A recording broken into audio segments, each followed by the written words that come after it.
Labour's Emily Thornberry has failed to remain in the party's leadership race after falling short of enough backers to move through to the final stage of the contest.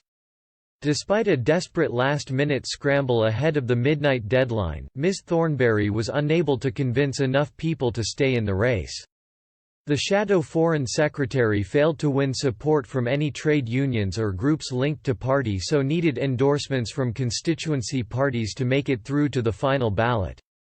The MP made a public plea for support just hours before the deadline.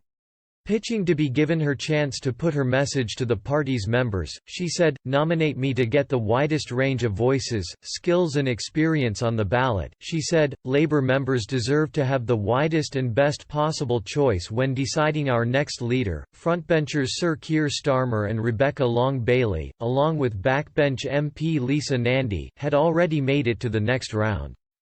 Jewish Labour members overwhelmingly rejected Ms Long Bailey on Friday in a vote on who to endorse. The Corbynista candidate has faced criticism for failing to do enough to challenge the leadership over the anti-Semitism crisis in the party, and she was backed by just 1.4% of the Jewish Labour movement (JL). Ms Nandy secured half the vote, with Sir Keir on 45.3% and Ms Thornberry on 1.9%. National JLM chair Mike Katz said, "Lisa Nandy understands that without a change in the culture of our party might have no future." Ms Long Bailey used a speech in Salford to rail against the media, and she had a plan to bypass press and broadcasters to pump out Labour's messages.